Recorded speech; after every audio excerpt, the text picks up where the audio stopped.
All the action packed in 180 minutes. Power Breakfast with Tessa Dooms.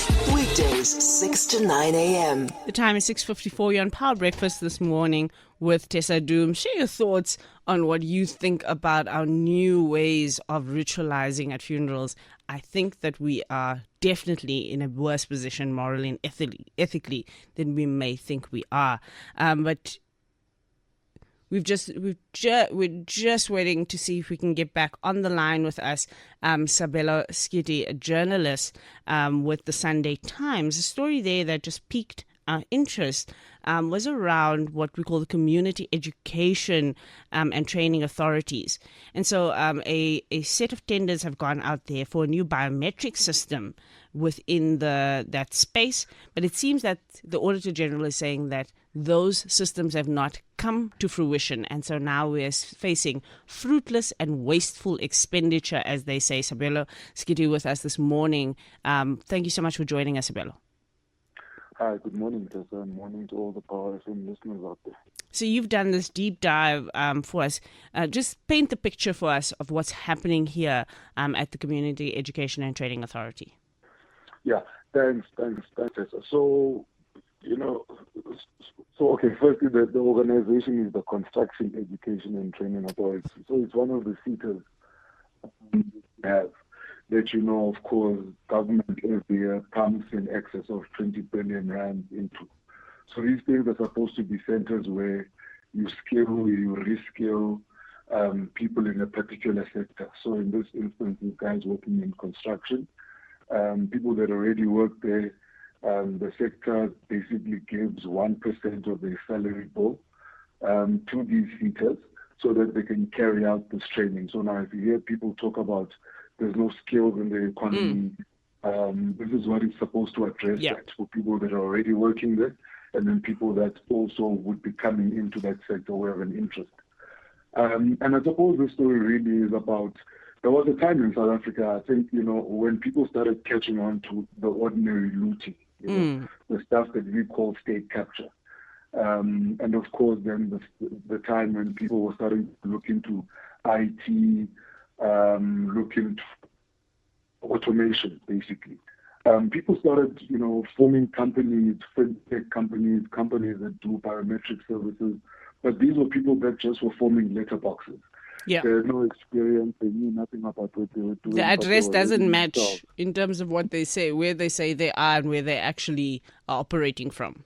The stuff on Temu, and then it goes directly to, the person without them having tested it. Sometimes you get people talk about they receive the manuals written in Mandarin. But I mean, I think we're digressing a bit. Yeah. But then what happened here is that these guys would then start these procurement processes with no intention of actually delivering the service.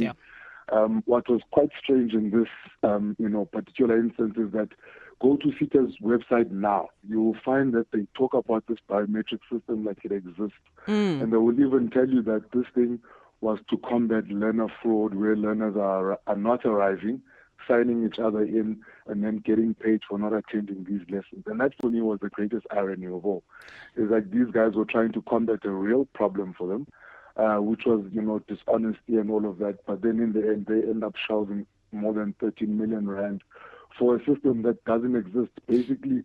And you hear CETA are going to tell you and tell the public that the Auditor General's findings are not final yet because the audit is not over.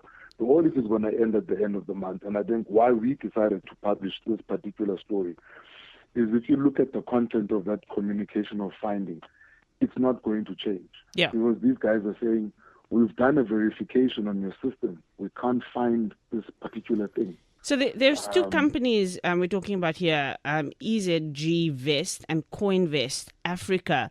Am I correct in saying that 330 million is meant to be paid to both of those companies over the next 5 years?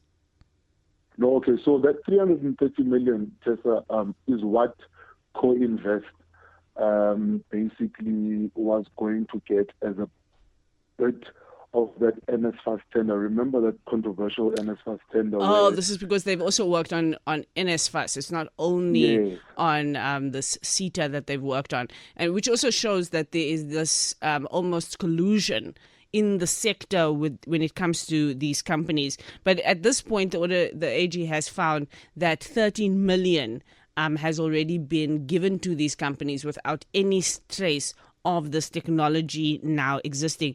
The CEO, Malusi Shezi, is in hot water here. But really, this goes to the crux even of why the higher education minister is in hot water as well, because where is the board when all of this is happening? Yeah. Well, I mean, this is precisely the point for me, and I think this is where, when we follow the story, we are going to uncover those things. The fact that the minister, since she took office last year, sort of around this time, was aware. There had been reports, and I mean, this is one of many CETAs that have been in the news for this same sort of thing. Yeah. And there doesn't seem to have been anything that she has done to actually correct these things. Instead, what we see is that she almost acts as if she wants to replace the current people in charge of CETAs who ostensibly are eating with her own people. That's the only thing that she's engaged in, is that she tries to then say, how do I wrest control of these sectors out of this particular bunch and then put my own people in? And we assume that only is because she wants to then continue what has been happening there. Because you would assume that if she was concerned about this and wanting to replace people so that they could look at this, she would be making a lot more noise about these kinds of issues.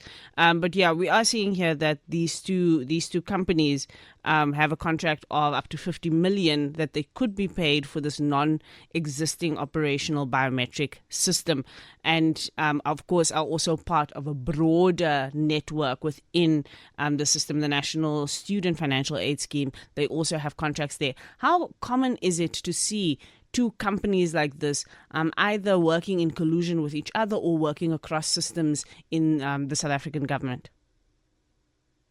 So we're beginning to see more and more, and I think particularly in this information and communication technology space, also a bit in the law space, where you find that people that are associates, partners in one firm have their own firm somewhere else, and these guys are always entrenched in government. And I think what's important about this story that we've done is that you need to actually leave those guys and uncover, because there's enablers inside the system. Yeah. And I think this is what we were trying to do here, to sort of say, you've got these two friends, one at NSFAS, one at CETA, and then there seems to be a group of companies that revolves around them. The collusion is, begin to look at it, what I mean? The collusion is the thing that really struck me as well. But but thank you so much. Right. So thank you so much for detailing this one for us. Definitely one of those things we hope that the education portfolio committee tomorrow may also ask the minister about. Of course, we're going to be talking to them just after the 7 o'clock news.